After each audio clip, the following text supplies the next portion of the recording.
I'm going to tell you right now, we could have clean coal. I'm for clean coal, but I'll tell you what, if we're going to have clean coal, let's have a couple other things. We could have clean coal, or if we could power the country with clean coal, or we could have unicorns pull our cars for us, all day. We could have that too. Equally fictitious, equally fantastical, equally ludicrous, So, we could have the tooth fairy bring us our energy at night. Equally ludicrous. There is no such thing as the tooth fairy. There is no such thing as unicorns, and there is no such thing as clean coal. So let's be clear about that. Let's be clear about that. But when we say that, let's say with equal force and equal passion that our sisters and brothers who go into those coal mines every day, who risk their health, who risk their lungs, who are now being asked to blow up their grandmother's mountains and just scrape out the coal. They don't set the energy policy in this country. They suffer because of the energy policy in this country, and we stand with them, and we want them to have a better future too. We want them to have a better future too. They're a part of this movement. They're a part of this movement. We're not going to leave anybody out.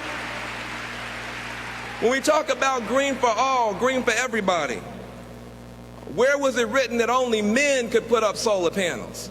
Where was it written that only men could manufacture wind turbines?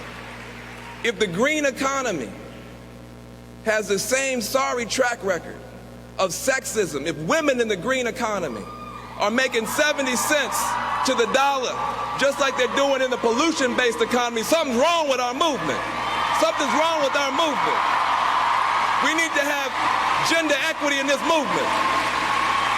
We mean green for everybody.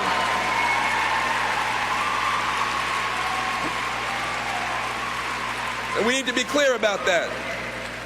The only part of the anatomy that should matter in the green economy is above the neck, is above the neck. Let's get that clear. What about our Native American brothers and sisters? We had the beautiful brother up here, Clayton. Give Clayton a round of applause. He put it down. He put it down.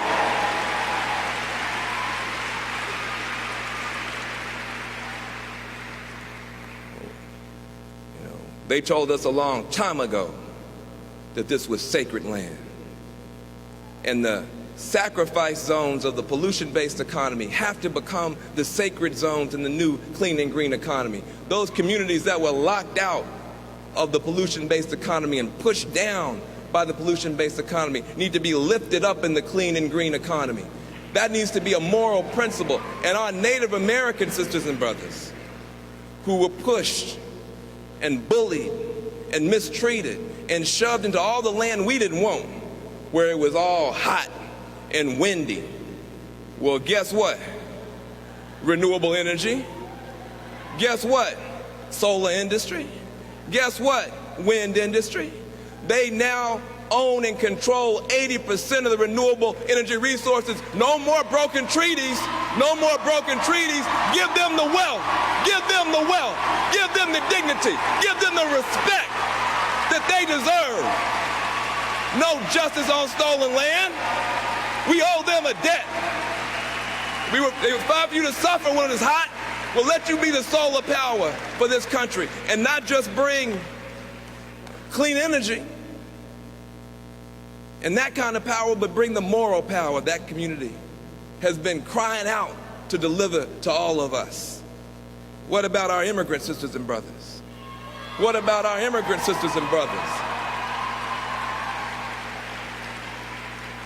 What about people who come here from all around the world who we're willing to have out in the fields with poison being sprayed on them, poison being sprayed on them because we have the wrong agricultural system, and then we're willing to poison them and poison the earth to put food on our table, but we don't want to give them rights, and we don't want to give them dignity, and we don't want to give them respect?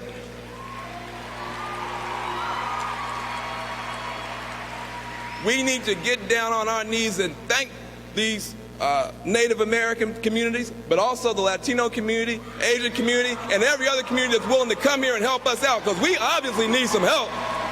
We need some wisdom from someplace else, because what we've come up with here don't make no sense at all. The green economy can't open its arms and welcome everybody. Something's wrong. And lastly, what about our sisters and brothers that are in prison right now? What about the formerly incarcerated?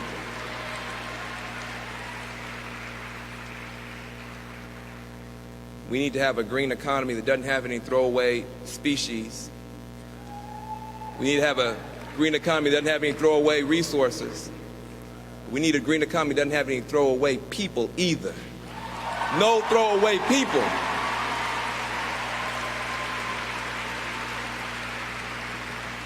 We can't have a green economy that's passionate about reclaiming thrown away stuff, but indifferent to reclaiming thrown away lives. We can't have a green movement that says we're going to do everything we can to give dead materials a second chance through recycling. Dead materials get a second chance through recycling. But if you've been to prison, we have no place for you in our economy. We won't give living people a second chance. That's not the green economy we need to build, sisters and brothers. We need to build a green economy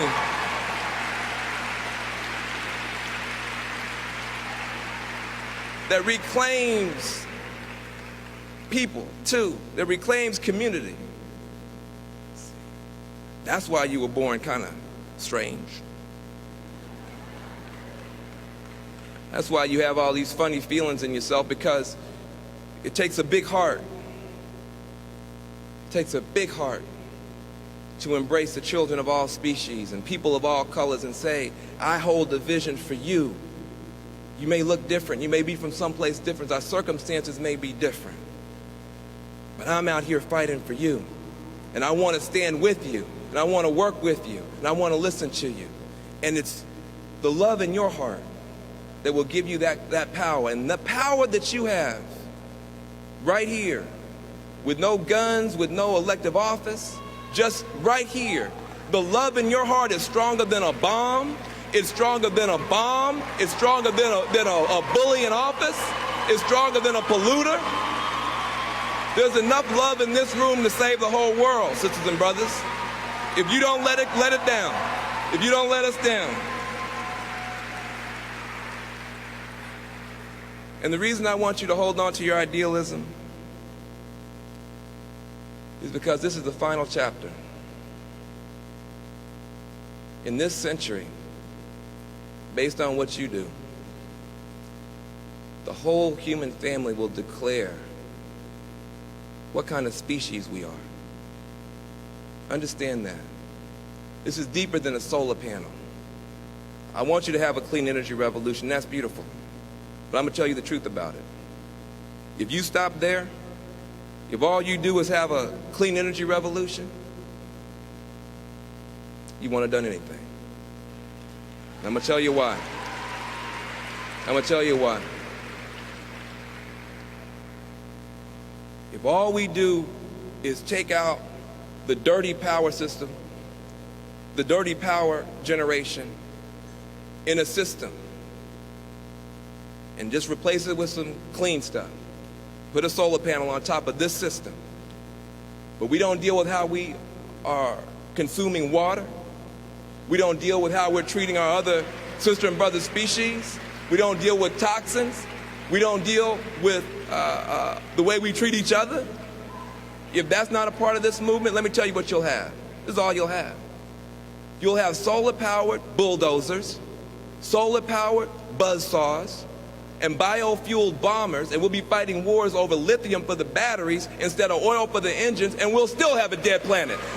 This movement is deeper than a solar panel. Deeper than a solar panel. Don't stop there. Don't stop there. No, we're going to change the whole system. We're going to change the whole thing. We're not going to put a new battery in a broken system. We want a new system. We want a new system.